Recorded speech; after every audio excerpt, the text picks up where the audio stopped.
Let's get into Shannon Sharpe. I heard Shannon Sharpe responded to the criticism that came along with him interviewing Katt Williams. Ocho, you remember a couple of days, and I said it's going to be the interview of 24. Oh, yeah. I said he's going to break the internet. And people are like, well, who is it? They're trying to, who is it going to be? Is it going to be LeBron? Is it going to be President Obama? Right. I said, but this guy and what he said, I said it's gonna surprise a lot of people. Yeah. And the interview that I'm talking about, is everybody's talking about it, is the Katt Williams. Oh, yeah. I've been trying to line this interview up since about the end of 2022. Yes, sir. And he's like, I don't know when I'm going to be on your side of town. Yeah. But I'll keep that in mind. Wait, now, so you had this brewing? You had this brewing since 2022? I've been trying to set it up. So basically all the 20, I ended up getting this interview at the very tail end of 23. So I'm sitting on that like, man, and I'm telling CJ and I was talking, he's like, what do you think? He's like, it's gonna happen. I was like, I don't know. I said, all I can do is reach out, I can ask. Right. And he hit me back. Let's do it. And I remember telling, I said, CJ, Katt Williams people hit me up and say they want to do it. He's like, for real? I was like, yeah, for real. I said, whatever we got, so whatever we have planned, I don't like them. I said, let's just clear it out. Because I don't know what day. It might be a Tuesday, it might be a Wednesday, it might be a Thursday, it might be a Friday. But clear it out. Because whenever the guest is, I feel you. It do look like Chad got on makeup or a filter, don't it? I mean, maybe he just got super smooth skin, or he just got one of the best cameras or AI filters or whatever. But it do look like he got on it do look like he got on makeup.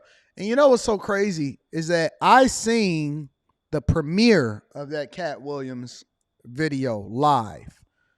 Because, you know, you can do some live or you can do it as a premiere. And a premiere is basically you just, like, you plan the entirety of whatever it is that you premiere and over to the general public or the interview. And I seen more people than I've ever seen in my entire life watching that interview. I have never seen that many people watching anything. I've never seen that many people in a chat in my entire life. I didn't even click on it. It was so many people because I just figured that the chat was going to be moving at the lightest speed. It said 100. When I looked at it, it said 103,000 people was watching that. I said, that's crazy.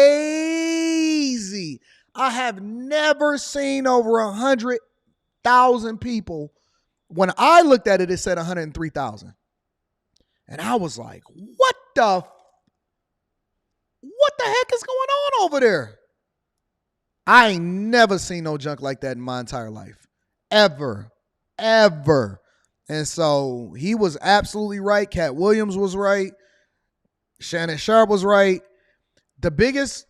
Fox, undisputed, I think one of the biggest mistakes in hindsight in 2023 was letting Shannon Sharpe go. One of the biggest mistakes in hindsight was letting Shannon Sharpe go. He is proving that he is not a one-hit wonder and that this dude has been him the entire time. I got to give Shannon Sharpe credit. Club Shay Shay just came out of nowhere and killed everything. Everything. Ain't nobody even remotely on the same level as Shannon Sharpe. For real. Available, let's do it. Right. I did Chris Brown's interview at about 8 o'clock, 9 o'clock at night at his place. Right. So there's not a time that in which if I'm not working at First Take, that I'm not available. Right. So if you want to do it at midnight, we'll have a team there to shoot that footage at midnight. That's live. So he comes in. So I get there. I try to get there a little bit before the guest. CJ we might have some last minute. Okay, CJ. Okay, I kind of got a feeling of kind of how I want to go. I've moved some things around from the questions that you came up with and I came up with, but I've moved some of the stuff around because I think it just feels better. When I was going over this Shannon Sharpe is the Taylor Swift of the content creators right now. Real talk. Last night, it just felt better to go in this sequence. He's like, okay, hey, I trust you. You trust me. Just go with your feel. Yeah. So I get there. I'm getting mic'd up and I'm just talking. And he comes in. So he's already on one. He says, I've been waiting a whole year to say my piece. the right space and platform to say his piece. Yes. Now, a lot of people have said, oh, Shannon left so much on the table. Shannon is not a journalist. I've never said I was a journalist. Right. If you listen in my intro, I said, normally what I say, the person that's coming by for conversation and a drink, I'm a conversationalist, not an interviewer. It's a different space. That's true. He said, you've allowed other people a very safe place. That's why we like coming. Keyword, safe. Safe place. Safe. A lot of people don't really understand interviews. A lot of people don't understand interviews. They genuinely don't understand interviewing. Interviewing is different than debates. It's different than panels. It's different than doing a live show by yourself.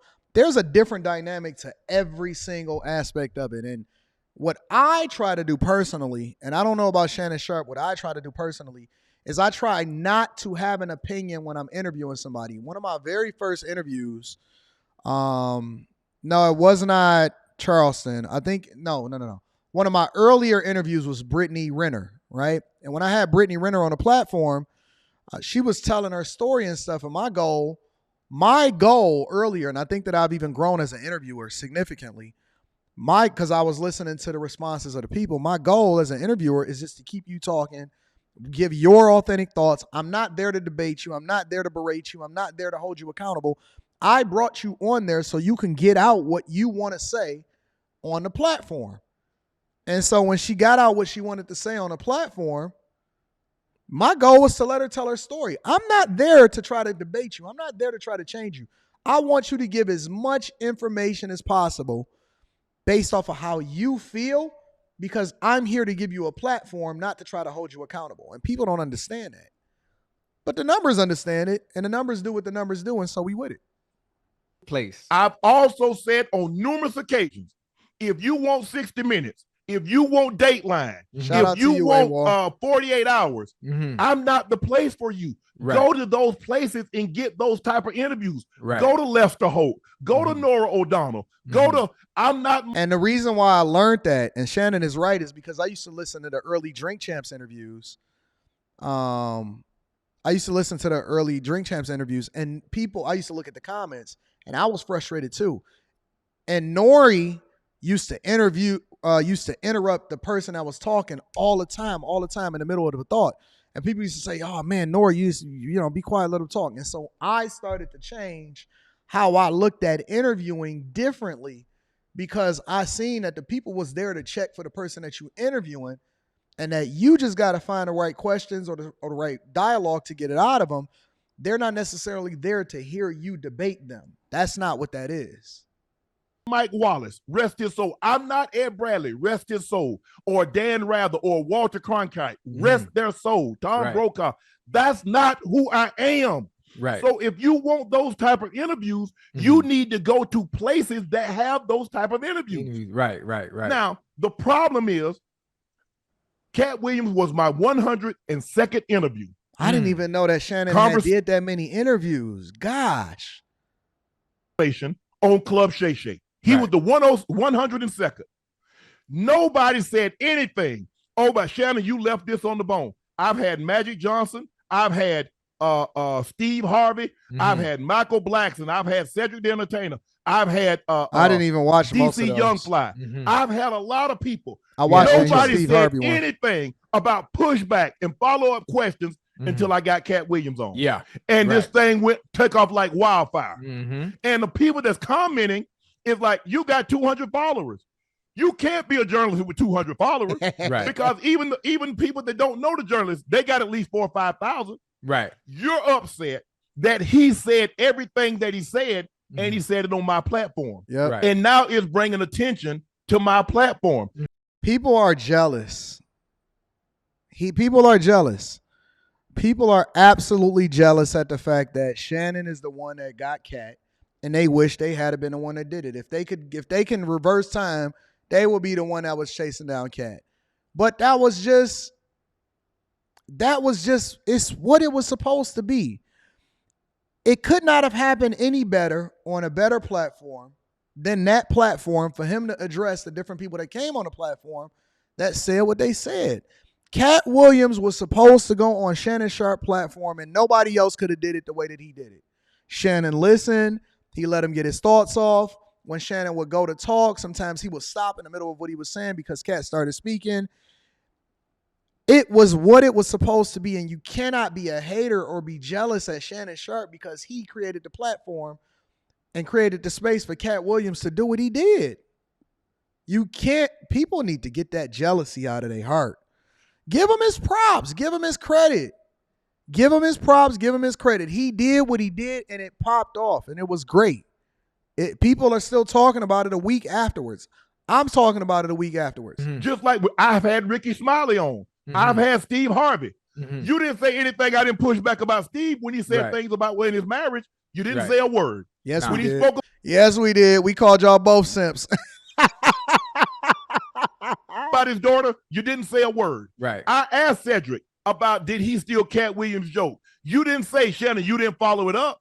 I've asked Ricky Smiley, volunteered. He said, I didn't ask him. He said that he was originally supposed to play Money Mike and Katt was supposed to play Santa Claus. Right. He said that. You never said a word about follow-up questions, and I left so much on the bone. It wasn't until this video, which is almost at about 11 million views in less than 48 hours. Yes. That's crazy. Now, mind you, Ocho. I know network executives is jealous of what's going on over here on YouTube. They like all of the visibility and all of the viral moments is happening on YouTube. It ain't happening on regular TV. And I don't even remember the last time that I ever turned on regular TV except to watch a basketball game or a football game, a sports game. Regular TV for the target demographic is dead. If it wasn't dead, then Shannon Sharpe and Katt Williams officially put it in his grave. Steve Harvey's done 9 million views. Yeah. Who else? DC Young Fly is at 4 million. Ricky Smiley over 3 million. Magic Johnson over 2 million. I mean, a lot of these videos have gone viral and had viral moments. Nothing is caught fire like this. Right. Nothing. This is what's upsetting them because the only thing that I can think of that hit hard, obviously not like this, but hit hard was Cam Newton and Charleston. Cam Newton and Charleston hit hard, but I can't remember anything in recent memory. Not one thing in recent memory. Not one. Nothing. Not one that hit hard like this. I can't think of anything. You got to get a man his credit. You got to get a man his credit. He did his thing. And you know what another thing is that I got to give Shannon credit from? And that he paved the way for people like Stephen A. Smith and all of them. Even Skip Bayless tried to start his own podcast to where he was giving his thoughts. And Skip Bayless is just not nothing without sports. So Skip Bayless is good with sports. But nobody is, I bet y'all didn't even know that Skip Bayless had his own podcast. Stephen A. Smith is trying to do it. He pivoted. He using the same Shannon Sharpe business model that he did with Club Shay Shay and stuff like that. And it's other people that's trying to do it, but some people can't. Some people that fall flat on their face, and other people are good at it. And so you got to give him his credit because he was able to pivot away from just being sports related to actually being able to have more conversations. He's seen it through. He blew up, and he's being successful as a result of it. He's being rewarded. First of all, he wasn't going to go on it because they don't know. He doesn't want to be. He wants to have a conversation. He says, you've allowed everybody else to come up here and say their piece. Yeah. The hardest thing for me, Ocho, as the interviewer, was the way he started. My thing was, do I interrupt him and get this thing back on track, or do I let him go? See, when you're interviewing somebody like that, and with the safe place that you do call it, the fact that it's Katt Williams or Cedric Entertainer, or any of these polarizing, iconic figures, you have to let them get their piece and say what they need to say. That's the whole point of you having a platform and him willing to come on your platform to be able to do an interview and tell his truth. Is you got to let him go. Yeah, you can't steer it. You can't steer this one. And so he did 30 minutes before I asked anything. Where you from? How this? Your dad, your mom, brothers and sisters. But he wanted to get that get that off his chest. And Yeah. people say, no. He says the truth doesn't need motivation. Oh, Yep. no. That's It what he never said. has. He said the truth doesn't need motivation. It He never said has. there's God's way and there's that. And if it's not God, it's the Mhm. wrong way. Way, yeah. So while all you guys said, well, Shannon, you needed a follow-up question with what?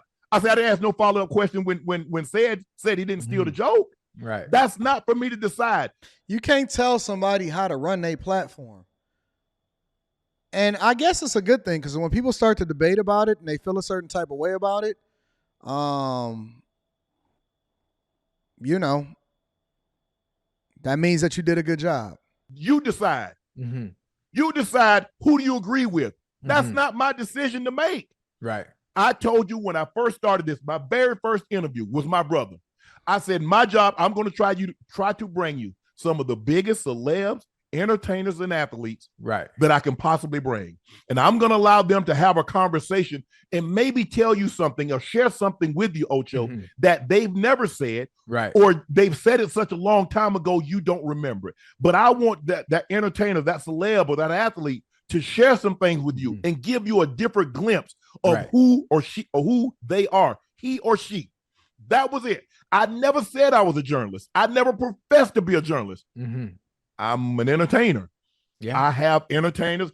And again, if you want hard-hitting questions, 60 Minutes is the platform from you. Right. Dateline, 48 Hours. Go to Lester Holt. Go to somebody that does that. This you got to understand. Those aren't safe places. Those aren't places where you can get what you want to say off. Right. They dictate everything. Yes. So when you go that route. Ocho, you make a great point. So let me ask you this. You think Katt Williams was going to open up as much as he did on any other platform? Nope. Absolutely not. No. If you go back and look, what's the longest? I mean, when we look at it, what's the longest interview he had done? Katt. Now, mind you, I haven't seen anything he posted on his social media page since 2020. Since 2020, right? That's 4 years ago. No post. Yeah. Nobody else. The only thing that I can recently see here that I recently remember from Katt Williams in any interview, because I know he did like a radio run or whatever, was when he had roasted that black lady that tried to come for him and his kids, and oh my God, she should have never, ever, ever, ever, ever done that ever. When that chick, that radio lady, she was trying to be funny and she was trying to go back and forth with Katt Williams, and Katt Williams absolutely roasted her. That was the last interview. Wanda, that was her name, was Wanda. Shout out to A. Dunn. When that chick Wanda got roasted, that is legendary. And now it's starting to catch more traction again. Point is, it's almost like barbershop talk. Being able to sit down with you. Listen, I sat down with you and we talked. You had to kick me out. Yeah. You had to kick me out when I did Club Shay Shay because I was in such a you like place. We done? Yeah, I was ready to go now. You know I can talk. Ocho, I had you on. Mm-hmm. Ain't nobody say, well, why didn't you ask him about that situation that happened in Miami? Why did you ask him about this? Right. Ain't nobody said anything. You've almost at 6 million with Coach Prime. Well, you've been married this many times. Nobody said a word. She got fired after that interview? Come on, man. Don't tell me she got fired after she went back and forth with Katt Williams. Oh, man. Listen, you're right. Accountability for you says you cannot go toe-to-toe with Katt Williams. Let me tell you something. There's certain people you leave alone. You let them do what they do. You support them. You do business with them. But you do not go back and forth with them, and you do not beef with them, and you do not question them. It's only 2 people that I can think. No, 3 people that I can think of off the top of my head. And one of them I know personally. Only 3 people that I can think of that right off the top of my head. And one of them I know personally. You do not go back and forth with Katt Williams. You leave that man alone. You leave that man alone. You let him get off whatever it is that he want to get off. And you keep it G. Flat out. Behind the scenes, in person, or especially as a content creator, you do not go. No, 4 people. Because JD25, you just said it. The second person, leave Corey Holcomb alone. Leave Corey Holcomb alone and don't go back and forth with that man. You got to understand where you at and what you're doing and where you're going to go. Corey Holcomb, leave him alone because he knows no bounds. The third person, 50 Cent. Leave 50 Cent alone. Do not go back and forth with 50 Cent. He is a lifetime troll. I'm surprised that Rick Ross has been able to endure as long as he been enduring. Who did I say? I said Katt Williams, Corey Holcomb, 50 Cent, and Charleston White.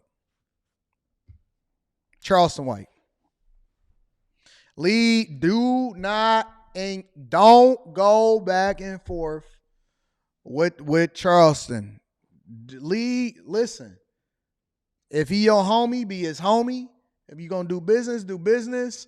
But these rappers and stuff that be going back and forth with him, even Boosie figured it out. Boosie said, man, I'm not about to be going back and forth with that man.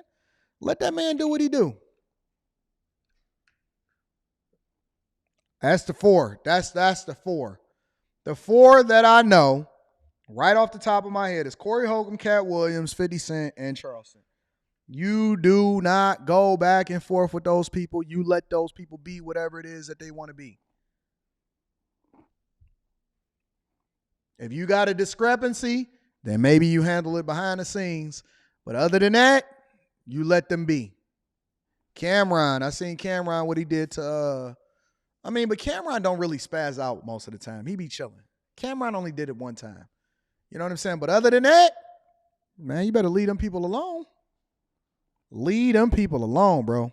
Wasn't until I got Katt Williams. Yeah. It wasn't until this thing took off like wildfire. Yeah. It is all across the internet. And it is more so about not only the traction, but it's what he said and the controversy that it stirred up. So now everybody has questions, their truths, their facts. That shit was awesome. That shit was awesome. I enjoyed it. Obviously, me knowing I know Cedric, I know Steve, I knew Bernie Mac back, when Mac was alive. Goddamn, I got some stories about Katt. I'm gonna tell you that a lot of people in the chat watching a lot of stuff that you probably didn't even know yourself. But we'll get to that later on when we get into it. And look, I'm not saying we the best of friends, but I talked to Steve Harvey. Right. I got Steve Harvey number in my phone. Right. I got Cedric number in my phone. I got Kevin Hart's number in my phone. Yeah. Earthquake and we talk the most. I can sit, look, and I'm friendly, cordial. I've been to Kevin Hart's house, been through his house, met his wife, just saw him the other night at another function. Showed me his cars, had conversation with him. Yeah. We're friendly. Yeah. Earthquake and I met Earthquake about 6-7 years ago. We've been cool ever since. He called, sometimes Earthquake will just text me, brother, I just called to say I love you. Keep doing your thing. Shine king, shine big, shine black man. Stuff like that. Hey, I'm at this comedy. Hey, swing through if you get a chance to. Right. So he and I have a different type of relationship than the other guys. Right. But do I talk to Steve Harvey? Absolutely. Yeah. Have he invited me to his farm in Atlanta? Yes. He invited me to I think it's Dubai. He has a golf tournament Thanksgiving. Hey, I want you to come. So I have a great relationship. So it's hard on me. Yeah. Listen, I understand. I totally understand where you. I think that Shannon did an excellent job. I think that we need to give Shannon a round of applause. And nobody can say anything about Shannon Sharpe in my eyes because he is absolutely goated. He has surpassed everybody in the sports commentator world, including Stephen A. Smith, in my opinion. There is no bigger draw in sports than Shannon Sharpe. I'm gonna do a Mount Rushmore. I'm gonna do it on After Hours. In my next After Hours, I'm gonna do a Mount Rushmore because I think it's a Mount Rushmore of people you don't go against. I think it's a Mount Rushmore of sports commentators. I think it's a Mount Rushmore in rappers, entertainers. I think it's a Mount Rushmore in content creators. I do. I think that there's a Mount Rushmore in content creators. I might do that on my Sunday night After Hours. I'm not gonna live stream After Hours on Friday and Saturday night. Those is gonna be my day off. But Sunday night I might do an After Hours and I might do a Mount Rushmore. Maybe I'll do a little bit of a debate. We don't have no real format over there. I'm still figuring out what I want that to be. But shout out to Shannon Sharpe. I think that he deserves all of the credit, all of the praise.